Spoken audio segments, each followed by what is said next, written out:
सुप्रभात बच्चों। आज हम हमारी सामाजिक विज्ञान इसका अध्याय 2 भूमि, मृदा, जल, प्राकृतिक वनस्पति और वन्यजीव संसाधन का अध्ययन करेंगे। अब इसमें सबसे पहले हम देखेंगे भूमि। सभी महत्वपूर्ण प्राकृतिक संसाधन भूमि में ही शामिल है, यानी भूमि पे ही सारे जितने भी संसाधन है या जो भी उपयोग होता है वो भूमि पे ही होता है। भूपृष्ठ के कुल क्षेत्रफल का लगभग 30% भाग भूमि है ना, यानी इसका कितने प्रतिशत 30% भाग भूमि है। यही नहीं, इस थोड़े से प्रतिशत में भी सभी भाग आवास योग्य नहीं है। आवास का यानी मकान बनाने में रहने योग्य नहीं है। मुख्यतः भूमि और जलवायु के भिन्न भिन्न लक्षणों के कारण विश्व के विभिन्न भागों में जनसंख्या का वितरण असमान पाया जाता है। यानी विश्व में सभी स्थानों पर जनसंख्या असमान है। कहीं सघन जनसंख्या है, कहीं और कहीं बहुत विरल है। इसका मतलब होता है कहीं घनी आबादी और कहीं बिल्कुल छिछली है। उबड़ खाबड़ प्राकृतिक पर्वत की तीव्र ढाल, जलाक्रांत, संभावित निम्न क्षेत्र, मरुस्थल क्षेत्र एवं सघन वन क्षेत्र, सामान्य विरल अथवा निर्जन है। इस प्रकार की हमारी भूमि की रचना है, यानी इतनी प्रकार की चीज़ें हमारी भूमि पर पाई जाती है। उर्वर मैदानों और नदियों घाटियों में कृषि के लिए उपयुक्त भूमि है, यानी उर्वर यानी उपजाऊ मैदान, नदी घाटी योजना। इसलिए ये स्थान विश्व के सघन क्षेत्र में बसे हैं, यानी यहाँ पे जनसंख्या बहुत ज़्यादा है क्योंकि यहाँ पर उपयुक्त भूमि है कृषि के लिए, तो यहाँ पे लोग ज़्यादा निवास करते हैं। अब हम पढ़ेंगे भूमि का उपयोग विभिन्न कार्यों के लिए किया जाता है ना। भूमि कितने प्रकार की, इसको भूमि उपयोग कहते हैं, जैसे कृषि है ना, फिर वानिकी, खनन, सड़कों और उद्योगों की स्थापना, ये सारी चीज़ें भूमि पर की जाती है ना। कृषि भूमि पर की जाती है। वानिकी का मतलब होता है जिनको हम नर्सरी बोलते हैं, जहाँ पर पौधे तैयार किए जाते हैं है ना। फिर खनन यानी खुदाई का काम, सड़कें निर्माण, उद्योग धंधे साधारणतया भूमि उपयोग कहते हैं। ये सारी चीज़ें जहाँ तक इनको साधारणतः अपन क्या इसको भूमि उपयोग कहते हैं। क्या आप मांबा और पीटर के परिवारों से भूमिगत प्रयोग विभिन्न तरीके सूची बना सकते हैं, यानी इनका एक दो तरीके दिए गए हैं कि इन्होंने किस प्रकार से भूमि का उपयोग किया। इसके बाद में हम देखेंगे भूमि को दो आधार पर बांटा। स्वामित्व के आधार में भूमि को निजी और सामुदायिक भूमि में बांटा जा सकता है।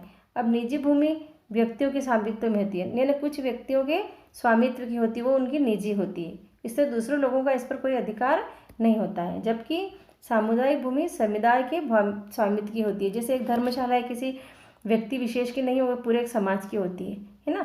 लेकिन कुछ ऐसी चीज़ होती है जो निजी दो व्यक्तियों की हो सकती है, तो वह निजी कहलाएगी। और स्वामित्व वाली समूह की, जो समूह की भूमि होती है वो स्वामित्व वाली समुदाय वाली भूमि कहलाती है। सामान्य रूप से इसका उपयोग समुदाय से संबंधित व्यक्तियों के लिए किया जाता है। जैसे हमें पता है कि जैसे हॉस्पिटल है तो वो सभी का है, तो वो सार्वजनिक है ना, समुदाय का है।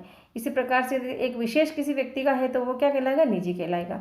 जैसे चरागाह है ना, चारा, फलों के बगीचे, जड़ी बूटियाँ एकत्रित करना है ना, ये सामुदायिक भूमि पर साझा संपत्ति कहलाती है ना। साझा है ना, सभी दोनों की, समुदाय की भी है और निजी भी है। ये सारी चीज़ें, जैसे जंगल है तो वो समुदाय नहीं होके वो क्या है, बिल्कुल समुदाय का होगा, जब निजी नहीं है वो क्या, निजी किसी का जंगल नहीं, जहाँ से हम जड़ी बूटियाँ प्राप्त कर सकते, कोई भी ला सकता है ना।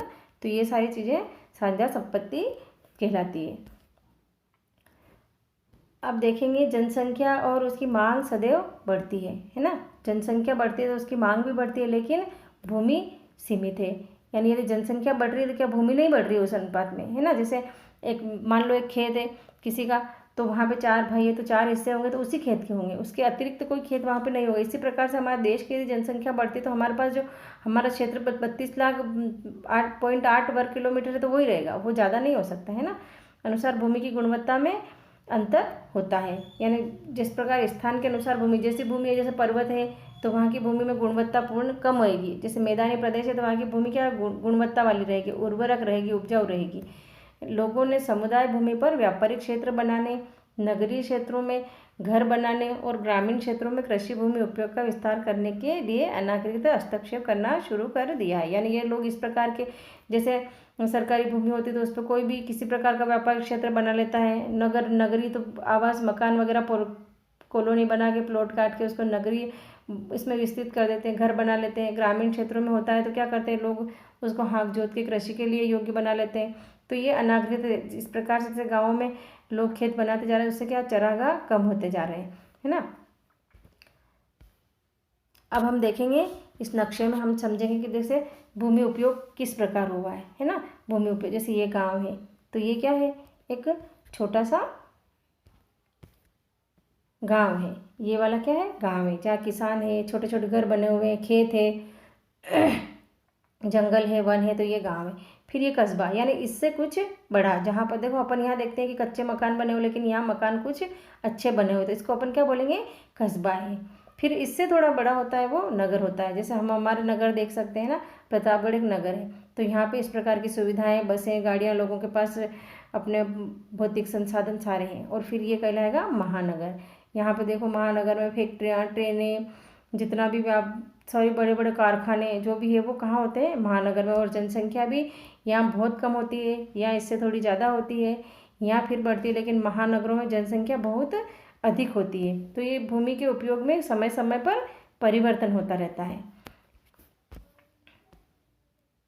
अब हम देखेंगे भूमि संरक्षण, यानी भूमि को हम किस प्रकार से बचा सकते हैं। बढ़ती जनसंख्या तथा इसकी बढ़ती मांगों के कारण वन भूमि और कृषि भूमि का उपयोग बड़े पैमाने पर विनाश हुआ है। यानी कृषि भूमि भी कम होती जा रही है, क्योंकि जनसंख्या बढ़ रही है तो मकानों की संख्या बढ़ रही है, और वन भूमि यानी जंगल भी कम होते जा रहे हैं। इससे इस प्राकृतिक संसाधन को समाप्त होने का डर पैदा हो गया। यानी जंगल और ये भूमि हमारे लिए क्या है, प्राकृतिक संसाधन है। भूमि को भी प्रकृति ने बनाया, और जंगल भी कौन बनाता है, प्रकृति बनाती है। तो ये धीरे धीरे जनसंख्या बढ़ेगी तो क्या होंगे, ये सारे कम हो जाएंगे। इसलिए विनाश की वर्तमान दर का रोकना आवश्यक है। यानी इस प्रकार की चीज़ों को रोकना आवश्यक है, तभी हम भूमि को और जंगल को बचा पाएंगे। वनारोपण यानी वन का बढ़ना, वृक्षारोपण, भूमि उद्धार यानी भूमि का सुधार करके उसमें खेती के लिए भूमि रखना, क्योंकि यदि खेती नहीं होगी तो खाद्यान्न पैदा कहाँ करेंगे इतनी जनसंख्या के लिए। रासायनिक कीटनाशकों और उर्वरकों का विनियमित उपयोग, यानी जितनी आवश्यकता होती है खेतों में उतना ही रासायनिक और कीटनाशकों का प्रयोग, क्योंकि कीटनाशक से भी और रासायनिक से भूमि की उर्वरा शक्ति कम होती है। अतिचारण यानी बहुत ज़्यादा पशु चरते हैं, तो इससे क्या होता है कि जो छोटे छोटे बीज वगैरह जो होते हैं प्राकृतिक रूप से उड़ के कहीं गिर जाते हैं तो वहाँ पे पेड़ पौधे उग जाते हैं, लेकिन यदि पशु वहाँ पे चरते हैं तो क्या होता है, वो पशु उसको खा जाते हैं या उनके पैरों से वो कुचल के नष्ट हो जाते हैं। तो इसलिए इस पर भी रोक लगा। आदि भूमि संरक्षण के लिए आवश्यक उपयुक्त तरीके हैं। ये तरीके अपनाकर हम क्या करते हैं, भूमि संरक्षण और वन संरक्षण कर सकते हैं। फिर अब अगला आएगा मृदा, का मतलब होता है मिट्टी। पृथ्वी के पृष्ठ पर दानेदार कणों के अनावरण की पतली परत मृदा कहलाती है। अपनी भूमि है, इसके पृष्ठ भाग पर यानी सबसे ऊपरी भाग पर जहाँ हम धूल वगैरह जो रहती है वो क्या कहलाती है, मृदा कहलाती है। यह भूमि के निकटता से जुड़ी होती है। यह सबसे पहली परत होती है जो भूमि से निकटता से जुड़ी होती है। स्थल रूप में मृदा के प्रकार को निर्धारित करती है, यानी वहाँ की मिट्टी कैसी होगी वहाँ का स्थल बता देता है। जैसे पथरीला होगा तो वहाँ की मिट्टी चट्टानों से बनी हुई होगी, है ना। और जैसी चट्टानें होती है मिट्टी का रंग भी वैसा ही होता है। मृदा का निर्माण कर चट्टानों से प्राप्त खनिज और जैव पदार्थ तथा भूमि पर पाए जाने वाले खनिजों से होता है, यानी वहाँ की मृदा का निर्माण इन तत्वों से होता है। अब हम देखेंगे मृदा निर्माण को प्रभावित करने वाले कारक, यानी मिट्टी किन किन तत्वों से प्रभावित होती है। जनकशैल, वहाँ के पत्थर, यानी कैसे वहाँ के पत्थर है, जैसा वहाँ का पत्थर होगा मिट्टी का रंग भी वैसा ही होगा। गठन, यानी यदि रेत है वहाँ पे तो यदि वो मिट्टी कैसी होगी, रेतीली। रासायनिक गुणधर्म, उसके अंदर कौन सा रसायन है, खनिज, वहाँ पे अंदर कौन से खनिज पाए जाते हैं, है ना। और फिर परंपरागत को निर्धारित करती है, ना पारगम्यता को निर्धारित करती है। फिर अब दूसरा देखेंगे जलवायु, यानी उस स्थान की जलवायु कैसी है, तापमान कितना है। अपक्षय यानी मिट्टी का क्षरण होना। और ह्यूमस, यानी ह्यूमस क्या होते हैं, जीवाश्म, जिनको पेड़ पौधों से जो सड़े गले अंश होते हैं, हड्डियाँ वगैरह जो जानवरों की होती है उनसे जो होता है उसको ह्यूमस कहते हैं। उनसे फिर उच्चावच, तुंगता और ढाल मृदा के संचय को निर्धारित करते हैं। उच्चावच यानी वहाँ का तापमान, है ना। तब उच्चावच यानी हवा की दिशा से कहते हैं, उच्चावच हवा की दिशाओं से होता है। और तुंगता यानी ऊंचाई पे।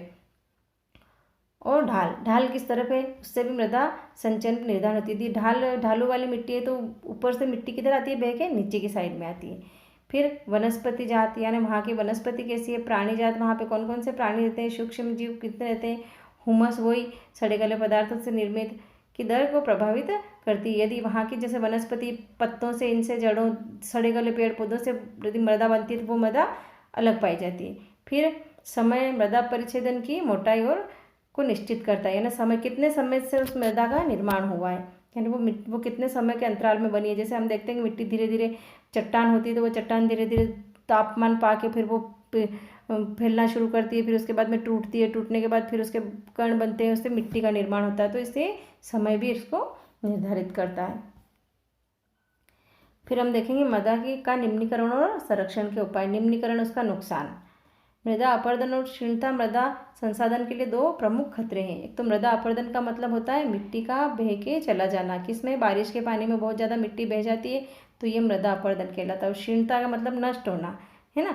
ये दोनों क्या है, मिट्टी के लिए बहुत खतरे हैं। मानवीय और प्राकृतिक दोनों ही कारकों ने मृदाओं का निम्नीकरण हो सकता है, यानी मानव से भी किस प्रकार से, तो प्राकृतिक बाढ़ आती है ना, या भूस्खलन होता है, तो इस प्रकार से प्राकृतिक कारण तो ये है। और मानवीय कारण कौन कौन से हैं, जैसे खुदाई करना, है ना, खदान करते हैं, विस्फोट करके चट्टानें तोड़ते हैं, ये मानवीय कारण है।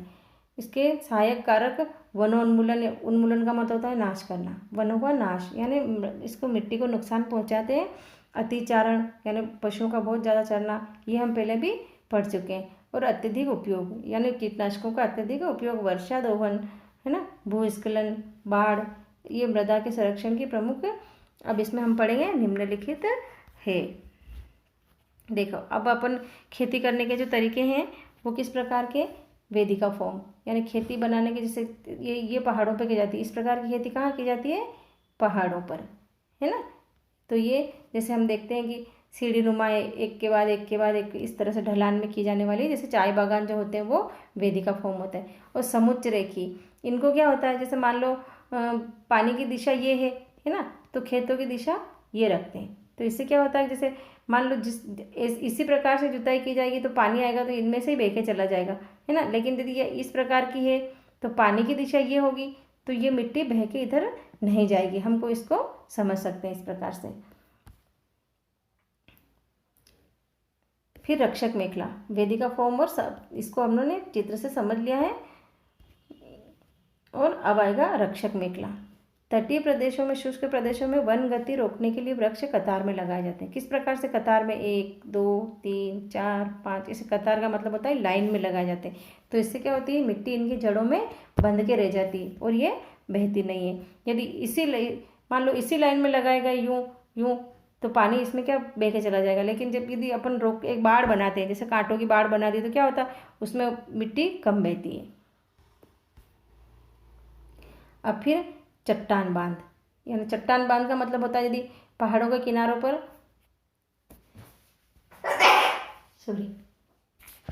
तो इस प्रकार से, जैसे पहाड़ों के वहाँ जो हमारे पहाड़ी प्रदेश है उनके वहाँ पे चट्टान और चट्टान बांध, चट्टान क्या होता है, जैसे पर्वत के सहारे सहारे एक बांध बना दिया, यानी एक बाढ़ बना दिया, यानी एक दीवार बना दी, है ना, जिसको हम दीवार, यह जल के प्रवाह को कम करने के लिए बनाए जाते हैं। यह नाली की रक्षा की जाती है, मृदा को इसको रोक सकती है। यानी इस प्रकार से, जैसे पर्वत के वहाँ पे यदि रोड है या कुछ भी है तो उसको पर्वत के पास में क्या होता है कि जैसे हमारे बहुत जगह हम देखते हैं जहाँ पहाड़ी क्षेत्र होते हैं, रास्ते होते हैं, वहाँ पे पहाड़ों के पास में दीवार बना दी जाती है, तो उससे मिट्टी क्या होती है, सरकती नहीं है। बीज की फसल उगाना, यानी वर्षा दोहन से मृदा को सुरक्षित रखने के लिए अलग अलग समय पर भिन्न भिन्न फसलें एकांतर कतारों में लगाना, यानी विभिन्न प्रकार की फसलें एकांतर कतारों में।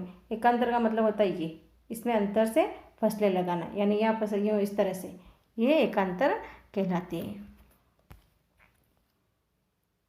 धन्यवाद। बाकी का चैप्टर हम कल पढ़ेंगे।